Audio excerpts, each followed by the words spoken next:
രോഗശമനത്തിന് സഹായിക്കേണ്ട മരുന്ന് മരണ കാരണമാകുന്നു എന്ന വാർത്തയാണ് മധ്യപ്രദേശിൽ നിന്നും രാജസ്ഥാനിൽ നിന്നും വന്നത്. 17 കുട്ടികൾക്കാണ് മരണമുണ്ടായത്. എങ്ങനെയാണ് ഈ കഫ് സിറപ്പ് കുട്ടികളുടെ മരണത്തിനിടയാക്കിയത്? കഫ് സിറപ്പുകൾ വില്ലനാകുന്നത് രാജ്യത്ത് ഇത് ആദ്യമാണോ? കൃഷ്ണ ചെറിയാൻ നമുക്കൊപ്പം ചേരുന്നു ഒരു എക്സ്പ്ലൈനറുമായി. മരുന്നുകളുടെ ഗുണനിലവാരത്തെക്കുറിച്ചുള്ള ചർച്ചകൾക്കാണ് കോഫ് സിറപ്പ് ഉപയോഗിച്ചതിനെ തുടർന്നുണ്ടായ കുട്ടികളുടെ മരണം വഴിവെച്ചത്. കോൾഡ്രിഫ് കോഫ് സിറപ്പുകളുടെ നിരോധനവും കേന്ദ്രവും സംസ്ഥാനങ്ങളും എടുത്ത നടപടികളും ചർച്ചയാകുമ്പോൾ ഒരു ഫ്ലാഷ് ബാക്കിലേക്ക്. ഇന്ത്യൻ കോഫ് സിറപ്പുകൾക്ക് എന്താ പ്രശ്നം? കോൾഡ്രിഫ് കോഫ് സിറപ്പ് വില്ലനോ? കോഫ് സിറപ്പുകൾ മരണ കാരണമാകുന്നത് ഇതാദ്യമോ? വർഷം 2022 പടിഞ്ഞാറൻ ആഫ്രിക്കൻ രാജ്യമായ ഗ്യാംബിയയിൽ 66 കുട്ടികൾ മരിച്ചു. ഇന്ത്യൻ നിർമ്മിത കോഫ് സിറപ്പ് കഴിച്ച കുട്ടികളാണ് മരണമടഞ്ഞത്. മരണകാരണം ഗുരുതരമായ വൃക്ക തകരാർ. സംഭവം അന്വേഷിച്ച ലോകാരോഗ്യ സംഘടന ഇന്ത്യൻ കോഫ് സിറപ്പിൽ അനാരോഗ്യകരമായ അളവിൽ ഡൈ എഥിലിൻ ഗ്ലൈക്കോളും എഥിലിൻ ഗ്ലൈക്കോളും ഉണ്ടെന്ന് കണ്ടെത്തി. തുടർന്ന് കോഫ് സിറപ്പിന്റെ ഗുണനിലവാരം പരിശോധിക്കാൻ WHO ആവശ്യപ്പെടുകയും ഹരിയാനയിലെ മെയ്ഡൻ ഫാർമസ്യൂട്ടിക്കൽസ് കമ്പനി അടച്ചുപൂട്ടുകയും ചെയ്തു.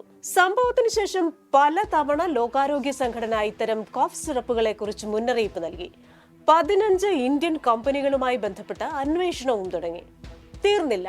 ലോകാരോഗ്യ സംഘടനയുടെ ഗുണനിലവാര മാനദണ്ഡങ്ങൾ പാലിക്കാത്ത 16 ഇന്ത്യൻ കമ്പനികളെ നേപ്പാൾ കരിമ്പട്ടികയിൽപ്പെടുത്തി.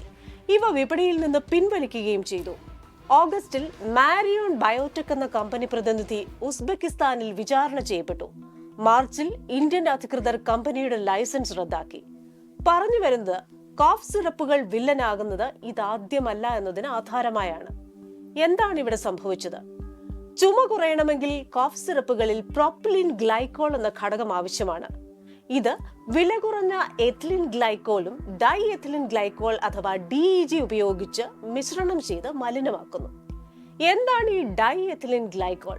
പെയിന്റുകളിലും പ്ലാസ്റ്റിക്കുകളിലും സോൾവെന്റായൊക്കെ ഉപയോഗിക്കുന്ന ഒരു വ്യാവസായിക രാസവസ്തുവാണ് DEG.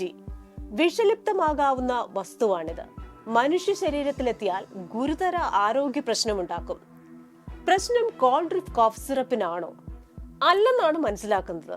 എഥിലിൻ ഗ്ലൈക്കോളും ഡൈ എഥിലിൻ ഗ്ലൈക്കോളുമാണ് villain.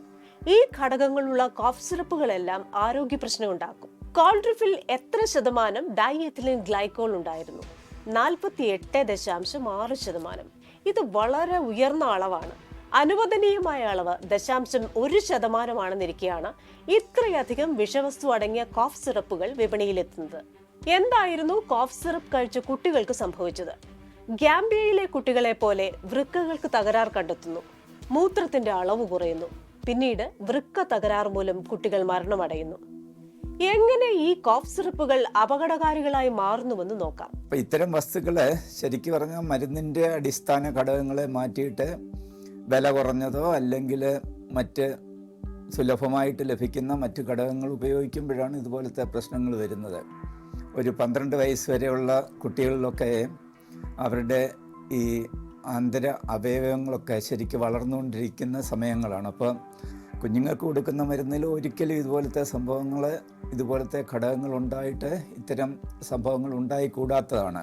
Poly ethylene glycol, di ethylene glycol ഇതുപോലത്തെ ഘടകങ്ങൾ ചേർത്തിട്ടുള്ള മരുന്നുകൾ മൂലം ഇതിനു മുമ്പും പ്രശ്നങ്ങൾ ഉണ്ടായിട്ടുണ്ട്. 1980-കളിൽ ബോംബെയിൽ, മഹാരാഷ്ട്രയിൽ ഇതേപോലെ ഗ്ലിസറിൻ കഴിച്ചപ്പോഴത്തേക്ക് 10-18 പേര് മരിക്കുകയൊക്കെ ചെയ്ത ഒരു സംഭവമുണ്ട്. അതിൻ്റെ പേരിൽ ഒരു കമ്മീഷനെയൊക്കെ വെക്കുകയും ചെയ്തിരുന്നതാണ്. ലണ്ടൻ കമ്മീഷൻ എന്നാണ്.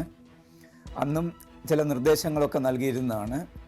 അതിനുശേഷം ഇതേപോലെ പാരാസിറ്റമോൾ സിറപ്പ് കഴിച്ചിട്ടും കുഞ്ഞുങ്ങൾക്ക് മരണം സംഭവിച്ച കഥകൾ ഇന്ത്യയിൽ തന്നെ ഉണ്ടായിട്ടുണ്ട്. അപ്പോൾ കഴിഞ്ഞ ഒരു 3-4 ദശകത്തിൻ്റെ കാര്യങ്ങളെടുത്ത് നോക്കിക്കഴിഞ്ഞാൽ പല പ്രാവശ്യം ഇത് ആവർത്തിച്ചിട്ടുണ്ട്. പിന്നെയും ഇത് ആവർത്തിക്കുന്നത് വലിയൊരു ആരോഗ്യ പ്രശ്നം തന്നെയാണ്. എന്ത് അസുഖങ്ങൾക്കാണ് ഇത് നൽകിയത്? ചുമയും ജലദോഷവുമായി എത്തിയ കുഞ്ഞുങ്ങൾക്കാണ് മരുന്ന് നൽകിയത്. കോഫ് സിറപ്പുകൾ കുട്ടികൾക്ക് നൽകുന്നതുമായി ബന്ധപ്പെട്ട മാനദണ്ഡം എന്താണ്? 2 വയസ്സിൽ താഴെയുള്ള കുഞ്ഞുങ്ങൾക്ക് കോഫ് സിറപ്പുകൾ നൽകരുത്. 5 വയസ്സിൽ താഴെ അടിയന്തര ഘട്ടങ്ങളിൽ ഡോക്ടറുടെ നിർദ്ദേശത്തിൽ മാത്രം. കുറിപ്പടിയില്ലാതെ കോഫ് സിറപ്പുകൾ മെഡിക്കൽ സ്റ്റോറുകളിൽ നിന്ന് നൽകരുത്. ഒരു കമ്പനിക്ക് മാത്രമാണോ പ്രശ്നം? കോൾഡ്രിഫിന്റെ നിർമ്മാതാക്കളായ തമിഴ്നാട്ടിലെ ശ്രീസൻ ഫാർമസ്യൂട്ടിക്കൽസിന് മാത്രമല്ല പ്രശ്നം. രാജ്യവ്യാപകമായി DEG ചേർത്ത് കോഫ് സിറപ്പ് നിർമ്മിക്കുന്ന കമ്പനികളുണ്ട്. പലയിടങ്ങളിലും പരിശോധന നടക്കുന്നു. കേരളം ഉൾപ്പെടെ കോൾഡ്രിഫിന്റെ വിൽപ്പന നിർത്തിവെച്ചിട്ടുണ്ട്. മറ്റു പരിശോധനകളും നടക്കുന്നു. മറ്റ് ചുമമരുന്നുകളുടെയും സാമ്പിൾ ശേഖരിച്ച് പരിശോധന നടത്തുകയാണ്. മുൻപും കോഫ് സിറപ്പുകൾ നിരോധിച്ചിട്ടുണ്ട്. കോഡയിൻ ചേർത്ത ഫെൻസിഡിൽ രാജ്യത്ത് നിരോധിച്ചിരുന്നു. ഒരു ലഹരി എന്ന മട്ടിൽ പലരും ഇത് വാങ്ങിക്കുടിക്കുകയും മരുന്നിന് അഡിക്റ്റ് ആവുകയും ചെയ്തതിനെ തുടർന്നായിരുന്നു ഈ നിരോധനം. രാത്രിയൊക്കെ ചുമ കൂടുമ്പോൾ ആരെങ്കിലുമൊക്കെ പറയുന്നത് കേട്ടോ മെഡിക്കൽ സ്റ്റോറിൽ ചെന്നോ എനിക്ക് ചുമ മരുന്ന് വേണമെന്ന് പറഞ്ഞ് കയ്യിൽ കിട്ടുന്ന മരുന്നൊക്കെ വാങ്ങിക്കഴിക്കുന്നത് ഒഴിവാക്കേണ്ടിയിരിക്കുന്നു. ലോകത്തെവിടെയായാലും ഏത് സമയത്തും 24 വാർത്തകളും ഓഗ്മെന്റഡ് റിയാലിറ്റി പാക്കേജുകളും എക്സ്പ്ലെയിനറുകളും വിശദമായി കാണാൻ ഞങ്ങളുടെ യൂട്യൂബ് ചാനൽ നിങ്ങൾക്ക് സബ്സ്ക്രൈബ് ചെയ്യാം.